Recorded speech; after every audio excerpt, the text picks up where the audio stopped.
Hi, ഏറെ രസകരമായ ഒരു ചലച്ചിത്രത്തിന്റെ വിശദമായ കഥയിലേക്ക് പോകുന്നതിന് മുമ്പ് സിനിമാ കഥകൾ കേൾക്കാൻ ഇഷ്ടപ്പെടുന്ന പുതിയ കൂട്ടുകാരുണ്ടെങ്കിൽ നമ്മുടെ ചാനൽ ഒന്ന് സബ്സ്ക്രൈബ് ചെയ്യണേ. കൂട്ടുകാർക്ക് ഷെയർ ചെയ്ത് കൊടുക്കുകയും കമന്റ് ചെയ്യുകയും ലൈക്ക് ചെയ്യുകയും ചെയ്യൂ.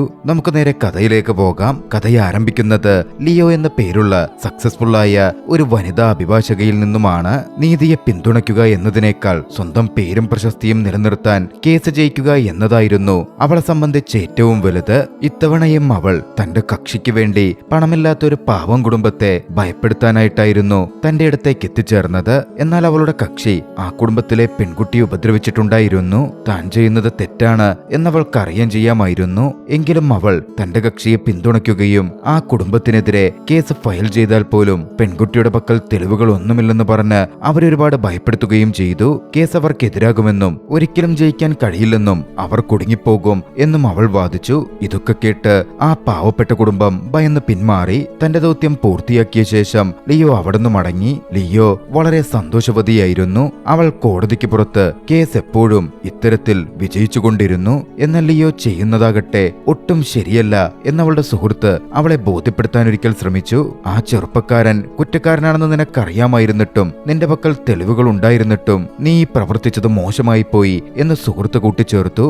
അതെ, തെറ്റിനെ പിന്തുണയ്ക്കല് ശരിയല്ല, പക്ഷെ പണം കിട്ടിയ ഒക്കെ ശരി തന്നെയാ എന്നായിരുന്നു ലിയോയുടെ മറുപടി. നിലവിലവൾ ഉപരിപഠനത്തിനായി ജർമ്മനിയിലേക്ക് പോകാൻ തയ്യാറെടുക്കുകയാണ്. പോകുന്നതിനു മുമ്പ് ലിയോ അവളുടെ അമ്മയുടെ കല്ലറയിലെത്തി കുറച്ചുനേരം പ്രാർത്ഥിച്ചു, അമ്മയോട് സംസാരിച്ചു. ശേഷം അവിടുന്ന് തിരിച്ചു. എന്നാൽ പോകുന്ന വഴിയിൽ അവളുടെ കാർ ഒരു വലിയ ട്രക്കുമായി കൂട്ടിയിടിച്ചു. വലിയൊരു അപകടം സംഭവിച്ചു. പിന്നീട് ലിയോ നോക്കുമ്പോൾ അവൾ ഒരു ഓഫീസ് സെറ്റപ്പിലിരിക്കുകയാണ്. ആ സ്ഥലം തിരിച്ചറിയാൻ അവൾക്ക് കഴിയുന്നില്ല. അവളുടെ കയ്യിൽ ഒരു വെയിറ്റിംഗ് നമ്പറും ഉണ്ടായിരുന്നു. ഒന്നും മനസ്സിലാവാതെ അവൾ അവിടുണ്ടായിരുന്ന കൗണ്ടറിൽ ചെന്ന് ചോദിച്ചു, ഞാനിത് എവിടെയാണ്? അപ്പോഴാണ് അവൾ അനട്ടിക്കുന്ന സത്യം മനസ്സിലാക്കിയത്. മരണാനന്തര ജീവിതത്തിന്റെ വിധിവിലക്കുകൾ നിർണയിക്കുന്ന ഓഫീസിലായിരുന്നു അവൾ. അതായത് മരണശേഷം അവൾ അങ്ങോട്ടേക്ക് എത്തിപ്പെട്ടിരിക്കുകയാണ്. അത് കേട്ടതും ലിയോ അത്യധികം ഞെട്ടിപ്പോയി. ആകെ ആശങ്കാകുലയായി. അവൾക്ക് അപകടത്തെക്കുറിച്ച് ഓർമ്മയുണ്ടായിരുന്നു. എന്നാൽ അത് മരിച്ചു പോകാൻ തക്കവണ്ണം വലിയൊരു അപകടവുമായിരുന്നില്ല. ആ ആശങ്കയിൽ അവൾ അവിടെ ഉണ്ടായിരുന്ന ഒരു പെൺകുട്ടിയെ വിളിച്ച് ഓഫീസിലേക്ക് പോയി. അവിടെ മരണാനന്തര ജീവിതത്തിന്റെ അഡ്മിനിസ്ട്രേറ്ററായ ഉദ്യോഗസ്ഥനെ അവൾ കണ്ടു. ആ ഓഫീസർ വളരെ ഭയപ്പെട്ടിരിക്കുകയായിരുന്നു. അദ്ദേഹം ലിയോയോട് സത്യം വെളിപ്പെടുത്തി. ഞങ്ങൾക്ക് ഒരു വലിയ തെറ്റുപറ്റിപ്പോയി. ഞങ്ങൾക്ക് മറ്റൊരു ലിയോയായിരുന്നു ഇങ്ങോട്ടേക്ക് കൊണ്ടുവരേണ്ടിയിരുന്നത്. പക്ഷെ ആളുമാറി നിങ്ങളെ കൊണ്ടുവന്നു. നിങ്ങൾക്ക് യഥാർത്ഥത്തിൽ ഇനിയും ഒരുപാട് ആയുസ്സുണ്ട്. നിങ്ങൾ വിഷമിക്കേണ്ട. നിങ്ങളുടെ ജീവൻ നിങ്ങൾക്ക് തിരികെ ലഭിക്കും. പക്ഷേ അതിന് 6 മുതൽ 7 ദിവസങ്ങൾ വരെ സമയമെടുക്കും. പക്ഷെ ഞങ്ങൾക്കും നിങ്ങളെ 6-7 ദിവസത്തേക്ക് ഇവിടെ നിർത്താനും പറ്റില്ല. കാരണം ഞങ്ങളുടെ സീനിയേഴ്സ് ഇതറിഞ്ഞ വലിയ പ്രശ്നമാകും. കഴിയുമെങ്കിൽ ദയവായി നിങ്ങൾ ഞങ്ങളോട് സഹകരിക്കണം. മരണപ്പെടേണ്ടിയിരുന്ന ലിയോ എന്ന സ്ത്രീയുടെ ജീവിതത്തിലേക്ക്, അവരുടെ ശരീരത്തിലേക്ക് ഞങ്ങൾ നിങ്ങളെ 7 ദിവസത്തേക്ക് അയക്കാം. ആ സ്ത്രീയുടെ ജീവിതവുമായി ബന്ധപ്പെട്ട ഓരോർമ്മയും നിങ്ങൾക്കുണ്ടാവില്ല. നിങ്ങളായിട്ടായിരിക്കും അവിടെ എത്തിപ്പെടുക. 7 ദിവസത്തെ സമയം കഴിയുമ്പോൾ ഒക്കെ സാധാരണ നിലയിലേക്കാക്കാം. ലിയോയ്ക്ക് നല്ല ദേഷ്യം വന്നെങ്കിലും മറ്റു വഴിയൊന്നുമില്ലായിരുന്നു. അവൾക്കതിന് സമ്മതിക്കേണ്ടി വന്നു. ലിയോ പിന്നീട് കണ്ണു തുറക്കുമ്പോ അവളൊരു ചെറുപ്പക്കാരന്റെ കൂടെ ഇരിക്കുകയായിരുന്നു. അവൾ ഭയത്തോടെ എഴുന്നേറ്റു. വൈകാതെ അതവളുടെ ഭർത്താവാണെന്ന് അവൾ മനസ്സിലാക്കി. അവളിപ്പോൾ ഉണ്ടായിരുന്നത് ഒരു മിഡിൽ ക്ലാസ് കുടുംബത്തിലെ വീട്ടമ്മയുടെ ശരീരത്തിലായിരുന്നു. അതറിഞ്ഞയുടൻ അവൾക്ക് വളരെ വിചിത്രമായി തോന്നി. ആ വീട്ടമ്മയ്ക്കും അവളുടെ അതേ ശരീരം തന്നെ, അതേ രൂപവും. അവൾ പുറത്തേക്ക് വരുമ്പോ അവളെ ഒരുപാട് സ്നേഹിക്കുന്ന 2 മക്കൾ തനിക്കുണ്ടെന്നവൾ മനസ്സിലാക്കി. എന്നാൽ ലിയോയുടെ പെരുമാറ്റം ആ സമയത്ത് വളരെ വിചിത്രമായിരുന്നു. കാരണം അവൾ എപ്പോഴും തന്റെ കുടുംബത്തെക്കാൾ കരിയറിലായിരുന്നു കൂടുതൽ ശ്രദ്ധ കൊടുത്തിരുന്നത്. അതുകൊണ്ട് തന്നെ ഒരു യഥാർത്ഥ കുടുംബത്തിന്റെ അർത്ഥവും രീതിയുമൊന്നും അവൾക്കറിയില്ലായിരുന്നു. അന്ന് ബാത്റൂമിൽ പോയി ഏറെ നേരം കൺഫ്യൂസ്ഡായി ഇരുന്ന ശേഷം അവൾ ആ വീട്ടിലെ ആളുകളെ വിളിച്ചു. അതിനിടയിൽ അവളുടെ മകൻ അവളോട് പറഞ്ഞു, എനിക്ക് ബസ്സിന് സമയമായി, ദയവായി എന്നെ സ്റ്റോപ്പിൽ കൊണ്ടുവിടൂ. ലിയോ പിന്നാലെ ബാഗ് എടുത്തു. അവനെ സ്റ്റോപ്പിൽ കൊണ്ടുവിടാൻ പോയി. അവിടെ വെച്ചവൾ ഒരുപാട് അയൽക്കാരെ കണ്ടു. പക്ഷെ അവരിൽ ആരെയും തിരിച്ചറിയാൻ അവൾക്ക് കഴിഞ്ഞില്ല. എന്നാൽ യഥാർത്ഥത്തിൽ ആ സ്ത്രീകളാകട്ടെ ലിയോ ഇപ്പോൾ ഉള്ള ശരീരത്തിലുള്ള ആ സ്ത്രീയുടെ സുഹൃത്തുക്കളായിരുന്നു. അവൾ തന്റെ പഴയ ഓഫീസിലേക്ക് പോയി. എന്നാൽ അവിടെ ഉണ്ടായിരുന്ന അവളുടെ സുഹൃത്തുൾപ്പെടെ ആരും അവളെ തിരിച്ചറിഞ്ഞില്ല.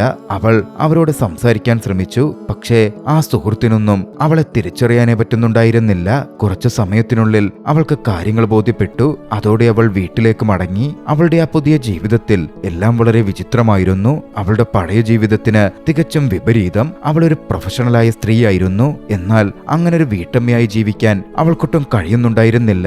അതുകൊണ്ട് തന്നെ അവൾ ആ ജീവിതം ഉപേക്ഷിക്കാൻ തീരുമാനിച്ചു. വീണ്ടും ഒരു വാനിന് മുന്നിൽ ചാടി മരണപ്പെടാൻ അവൾ ശ്രമിച്ചു. എന്നാൽ വാൻ ഡ്രൈവർ വാൻ വെട്ടിച്ചു കൊണ്ടുപോവുകയായിരുന്നു ചെയ്തത്. ലിയോക്ക് അപകടമൊന്നും സംഭവിച്ചില്ല. മരിക്കാൻ കഴിയാതെ വന്നതോടെ ലിയോക്ക് കടുത്ത ദേഷ്യം വന്നു. അവൾ ബാത്റൂമിലേക്ക് പോയി. ആ സമയം അവിടെ വെച്ച് അഡ്മിനിസ്ട്രേറ്ററെ അവൾ വീണ്ടും കണ്ടു. ആ പുതിയ ജീവിതത്തിലെ ചുരുങ്ങിയ കാലയളവ് നീ ഒന്ന് ആസ്വദിക്കാൻ ശ്രമിക്കൂ എന്നായിരുന്നു അദ്ദേഹം അവളോട് പറഞ്ഞത്. നീ എന്താ ഇങ്ങനെ പെരുമാറുന്നത് എന്നും അദ്ദേഹം ചോദിച്ചു. ലിയോ പറഞ്ഞു, നിങ്ങൾ കാരണം ഒരു ജോലി ചെയ്യുന്ന പ്രൊഫഷണൽ സ്ത്രീയുടെ ശരീരത്തിലേക്ക് എന്നെ അയക്കാനാ ഞാൻ ആവശ്യപ്പെട്ടത്. നിങ്ങളത് സമ്മതിക്കുകയും ചെയ്തിരുന്നു. അതെ, ഒരുപാട് ജോലി ചെയ്യുന്ന ഒരു സ്ത്രീയുടെ ശരീരത്തിലേക്കാ ഞാൻ നിന്നെ അയച്ചിരിക്കുന്നത്. വീട് നോക്കുന്നത് എളുപ്പമുള്ളൊരു പണിയാണ് ണെന്ന് നിനക്ക് തോന്നുന്നുണ്ടോ? അഡ്മിനിസ്ട്രേറ്ററുമായി സംസാരിച്ച ശേഷം ആ ശരീരത്തിൽ എന്തായാലും 7 ദിവസം ചിലവഴിക്കേണ്ടി വരുമെന്നും വീട് നോക്കേണ്ടി വരുമെന്നും അവൾക്ക് മനസ്സിലായി. അതുകൊണ്ട് തന്നെ അതുമായി പൊരുത്തപ്പെടാൻ അവൾ തീരുമാനിച്ചു. അവൾ അവളുടെ വസ്ത്രധാരണ രീതി മാറ്റി. അവളുടെ പഴയ ശീലം പോലെ അവൾ ഒരുപാട് സാധനങ്ങൾ വാങ്ങിക്കൂട്ടി. പക്ഷെ ബില്ല് കൊടുക്കാൻ പോയപ്പോ ആ തുക വളരെ കൂടുതലായിരുന്നു. ആ ബില്ല് അഫോർഡ് ചെയ്യാൻ താൻ ആരുടെ ശരീരത്തിലാണോ ഉള്ളത് അവർക്കോ അവരുടെ കുടുംബത്തിനോ സാധിക്കില്ല എന്നവൾ തിരിച്ചറിഞ്ഞു. അതോടെ സാധനങ്ങളൊക്കെ വേണ്ടെന്ന് വെച്ച് മകനെ കൂട്ടിക്കൊണ്ടുപോകാൻ അവൾ വീണ്ടും ബസ് സ്റ്റോപ്പിലേക്ക് പോയി. സാധാരണ രീതിയിൽ ആ പയ്യന്റെ അമ്മ അവനെ അങ്ങനെ കൂട്ടിക്കൊണ്ടുപോകാൻ പോവാറുണ്ടായിരുന്നില്ല. അതുകൊണ്ട് തന്നെ അമ്മ പതിവില്ലാതെ വന്നതും എന്തോ പന്തികേടുണ്ടെന്ന് മകന് തോന്നി. ആ കുട്ടി ലിയോയോട് അക്കാര്യം പറഞ്ഞു. ഇതെന്റെ അമ്മയല്ല, എന്റെ അമ്മ ഇങ്ങനല്ല. അത് കേട്ട് ലിയോ ഞെട്ടിപ്പോയി. തന്റെ അമ്മയുടെ ആത്മാവല്ല ഈ ശരീരത്തിലുള്ളതെന്ന് ആ കുട്ടിക്ക് എങ്ങനെ മനസ്സിലായി? ലിയോ കൺഫ്യൂസ്ഡ് ആയി. ഇനി കള്ളം പറയുന്നതിൽ അർത്ഥമില്ലെന്നായിരുന്നു ലിയോക്ക് തോന്നിയത്. അതോടെ ലിയോ അവനോട് സത്യം പറഞ്ഞു. തനിക്ക് സംഭവിച്ചതൊക്കെ അവൾ അവനോട് വിവരിച്ചു. നീ ഇതാരോടും പറയരുതെന്ന് അവൻ അടുക്കൽ നിന്ന് അവൾ പ്രോമിസ് വാങ്ങി. 7 ദിവസത്തിനു ശേഷം മാത്രമേ അവന്റെ അമ്മ ഈ ശരീരത്തിലേക്ക് മടങ്ങി വരൂ എന്നും അവൾ കൂട്ടിച്ചേർത്തു. 7 ദിവസത്തിനു ശേഷം അവന്റെ അമ്മ മരിക്കുമെന്ന് അവൾ ആ കുട്ടിയോട് പറഞ്ഞില്ല. കാരണം ആ കുട്ടി വളരെ സങ്കടപ്പെടും എന്നവൾ ഭയപ്പെട്ടിരുന്നു. ലിയോക്ക് പതിയെ ആ കുട്ടിയോട് വലിയ അടുപ്പം തോന്നി. കാരണം അവൻ അതോടെ ലിയോയുടെ ആ ജീവിതത്തിലെ ഒരു കൂട്ടാളിയായി മാറിയിരുന്നു. അങ്ങനെ അവൻ ലിയോയെ അവളുടെ എല്ലാ ജോലികളിലും സഹായിക്കുകയും കുടുംബാംഗങ്ങളുടെ രീതികളും അവരെയൊക്കെയും നന്നായി മനസ്സിലാക്കാൻ സഹായിക്കുകയും ചെയ്തു. ആർക്കൊക്കെ എന്താ ഇഷ്ടമെന്നും അവൻ പറഞ്ഞുകൊടുത്തു. ലിയോ അന്ന് വളരെ കഷ്ടപ്പെട്ട അത്താഴമുണ്ടാക്കി. എന്നാൽ ഈ അത്താഴം ആർക്കും ഇഷ്ടപ്പെട്ടതേയില്ല. ലിയോക്ക് നല്ല ദേഷ്യം വന്നു. ജീവിതത്തിൽ ആദ്യമായിട്ടാണ് അവൾ ഇത്രയധികം കഠിനാധ്വാനം ചെയ്യുന്നത്. ആരും ഭക്ഷണം കഴിക്കാതിരുന്നപ്പോ അവൾ നിർബന്ധിച്ച് അവരെ എല്ലാവരെയും മൂട്ടി. അതോടെ അവളുടെ ഭർത്താവിനും മകൾക്കും അമ്മയ്ക്കെന്തൊക്കെയോ മാറ്റങ്ങളുണ്ട് എന്ന മട്ടിൽ സംശയം തോന്നി. എങ്കിലും അവർ മിണ്ടാതെ ഭക്ഷണം കഴിച്ചു. രാത്രിയിൽ അടുത്ത ദിവസം ഒരു പാർട്ടിക്ക് പോകണം എന്നവളുടെ ഭർത്താവ് അവളോട് പറഞ്ഞു. പാർട്ടിയെക്കുറിച്ച് കേട്ടയുടൻ തനിക്കൊരു പുതിയ വസ്ത്രം വേണം എന്നായിരുന്നു അവൾ ഭർത്താവിനോട് പറഞ്ഞത്. അത് കേട്ടതും ആ ഭർത്താവ് വളരെ അത്ഭുതപ്പെട്ടു.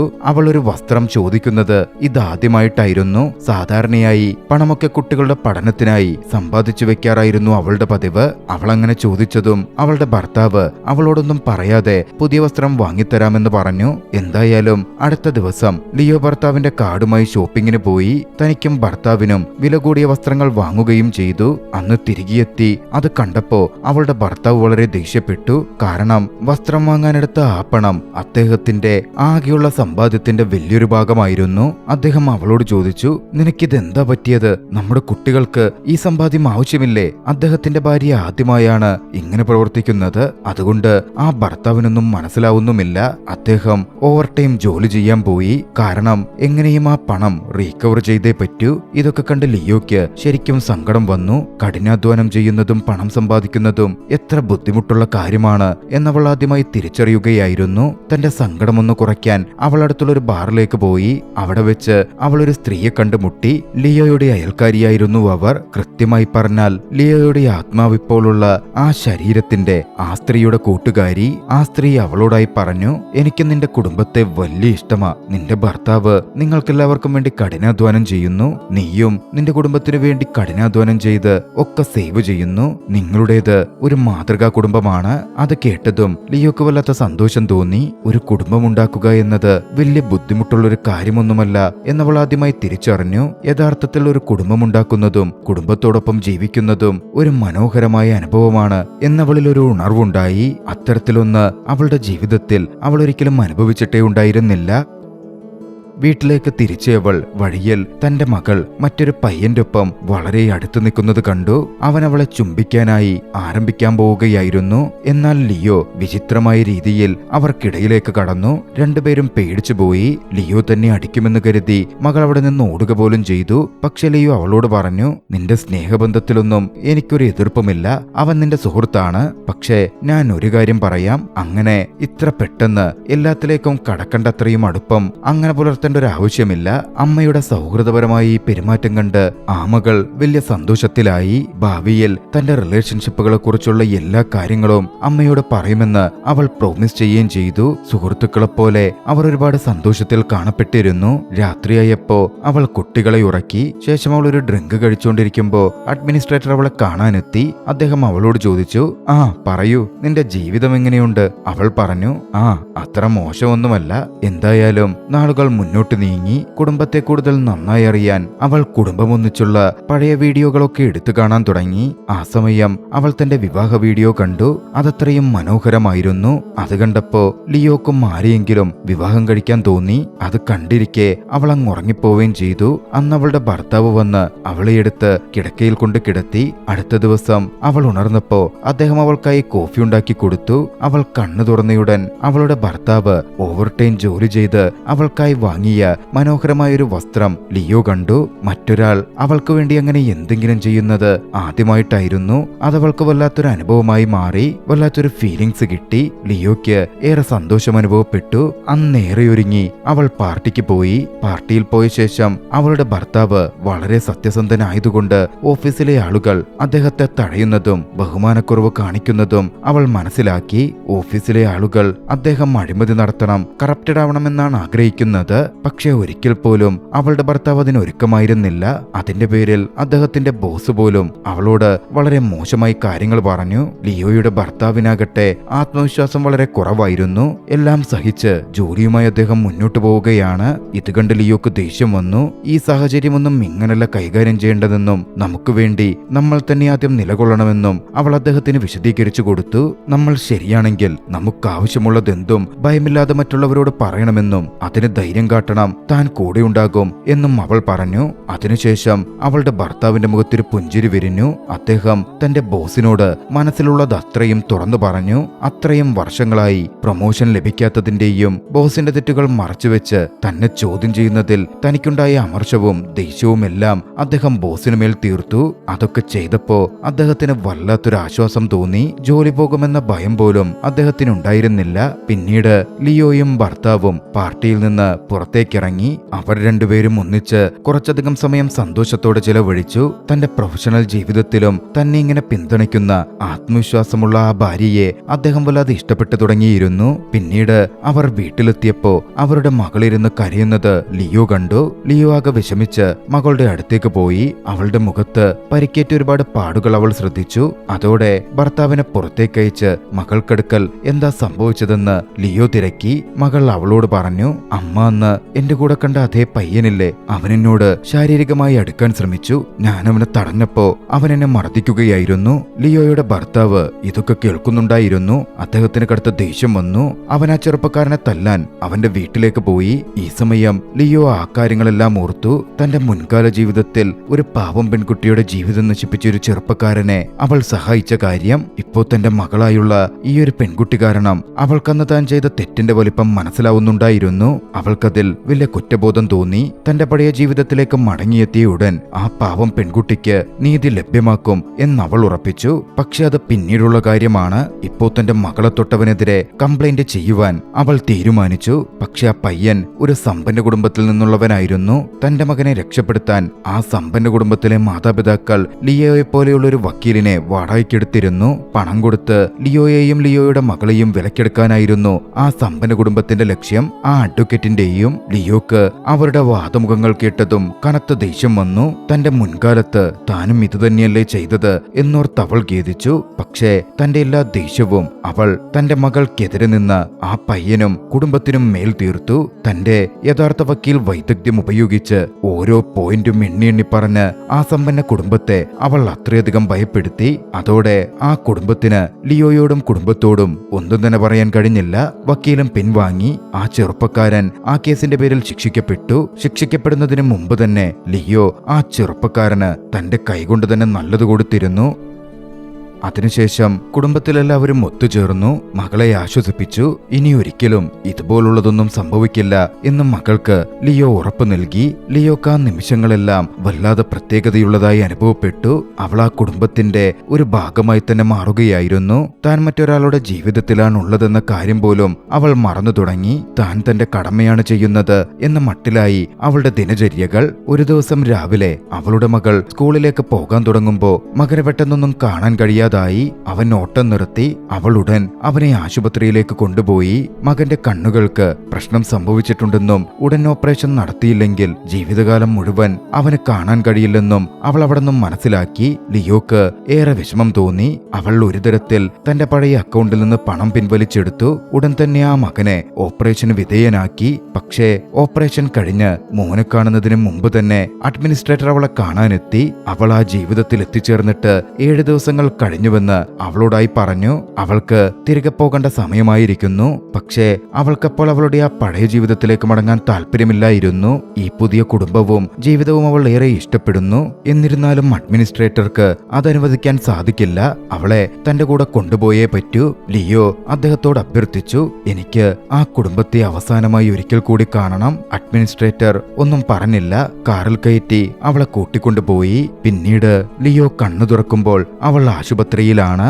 അവൾ അവളുടെ യഥാർത്ഥ ശരീരത്തിലേക്ക് പ്രവേശിച്ചിരുന്നു. ബോധം തെളിഞ്ഞ് അവൾ എഴുന്നേറ്റു. എന്നാൽ കഴിഞ്ഞ 7 ദിവസങ്ങളിലെ കാര്യങ്ങളെല്ലാം അവൾക്ക് നല്ല ഓർമ്മയുണ്ടായിരുന്നു. അവൾ തന്റെ മകളെക്കുറിച്ച് വേവലാതിപ്പെടുകയും മകനെപ്പറ്റി ആലോചിക്കുകയും ചെയ്തു. തന്റെ മകനെ കാണാൻ അവൾ വേഗത്തിൽ ആ ആശുപത്രിയിലേക്ക് പോയി. എന്നാൽ അവിടെ എത്തിയതും അവളാകെ ഞെട്ടിത്തെറിച്ചു. കഴിഞ്ഞ കുറച്ച് ദിവസങ്ങളായി ആ ആശുപത്രിയിൽ അവൾ പറഞ്ഞ പോലെ ഒരു പേഷ്യന്റിനെ അഡ്മിറ്റ് ചെയ്തിട്ടില്ല. കണ്ണുകളുടെ ഓപ്പറേഷനും നടന്നിട്ടില്ല. അവൾക്ക് ഒന്നും മനസ്സിലാകുന്നുണ്ടായിരുന്നില്ല. അവൾ ഭയന്ന് തന്റെ പഴയ വീട്ടിലേക്ക് ചെന്നു. പക്ഷേ ആ വീട്ടിൽ അവൾ വിചാരിച്ച പോലെ ഒരു കുടുംബം താമസിക്കുന്നുണ്ടായിരുന്നില്ല.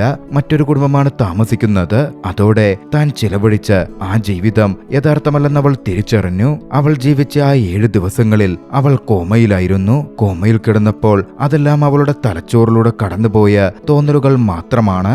ആ തിരിച്ചറിവ് അവളിൽ വല്ലാത്തൊരു ഉണർവുണ്ടാക്കി. പക്ഷേ കോമയിൽ കിടന്നപ്പോൾ അവൾ കണ്ട കാര്യങ്ങളാണെങ്കിലും അതവളുടെ ജീവിതത്തെ മാറ്റിമറിക്കാൻ പാകത്തിന് സ്വാധീനിച്ചിരുന്നു. മുമ്പവൾ പണത്തിനു വേണ്ടിയാണ് പോരാടിയിരുന്നതെങ്കിൽ സുഖപ്പെട്ട ശേഷം അവൾ നന്മയ്ക്കായി പോരാടാൻ തുടങ്ങി. ഓഫീസിൽ തിരിച്ചെത്തിയുടൻ നേരത്തെ അവൾ കാരണം ബുദ്ധിമുട്ടിയ ആ പെൺകുട്ടിയുടെ കേസ് ഏറ്റെടുക്കാനും അത് റീഓപ്പൺ ചെയ്യാനും അവൾ സഹപ്രവർത്തകരോട് ആവശ്യപ്പെട്ടു. താനാ നിരപരാധിയായ പെൺകുട്ടിക്ക് വേണ്ടി പോരാടുമെന്നും ആ ചെറുപ്പക്കാരനെ ശിക്ഷിക്കുമെന്നും എല്ലാ തെളിവുകളും തന്റെ കയ്യിലുണ്ടെന്നും അവൾ അവരോടായി പറഞ്ഞു. ആ മാറ്റം കണ്ട് അവളുടെ സഹപ്രവർത്തകരും ഏറെ അത്ഭുതപ്പെട്ടു. ലിയോ നല്ലൊരു ജീവിതം മുന്നോട്ട് നയിക്കാൻ തീരുമാനിച്ചു കഴിഞ്ഞിരുന്നു. അവൾ സ്വന്തമായൊരു കുടുംബത്തെ ആഗ്രഹിച്ചു. പക്ഷേ തന്റെ പഴയ കുടുംബത്തെ പോലെ ബുദ്ധിമുട്ടിലൂടെയല്ല താൻ കടന്നു പോകേണ്ടതെന്നും ജോലിയും കുടുംബവും ഒന്നിച്ചു മുന്നോട്ട് കൊണ്ടുപോകും എന്നവൾ തീരുമാനമെടുത്തു.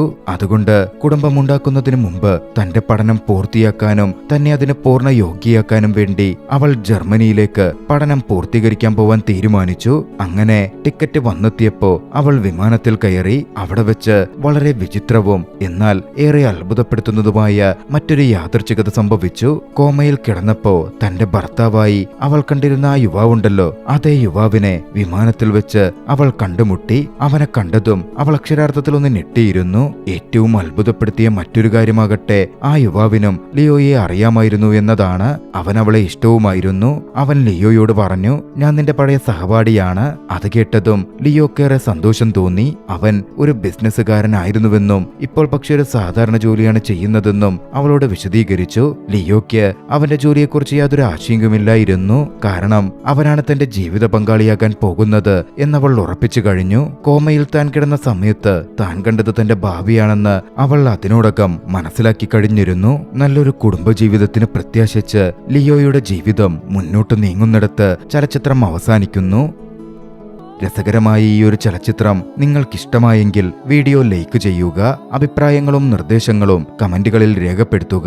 കഴിയുമെങ്കിൽ ചാനൽ സബ്സ്ക്രൈബ് ചെയ്തും കൂട്ടുകാർക്ക് ഷെയർ ചെയ്തു കൊടുത്തും ഞങ്ങളെ സപ്പോർട്ട് ചെയ്യുക. അടുത്ത എപ്പിസോഡിൽ മറ്റൊരു മികച്ച ചലച്ചിത്രവുമായി നമുക്ക് കണ്ടുമുട്ടാം. അതുവരെ ബൈ.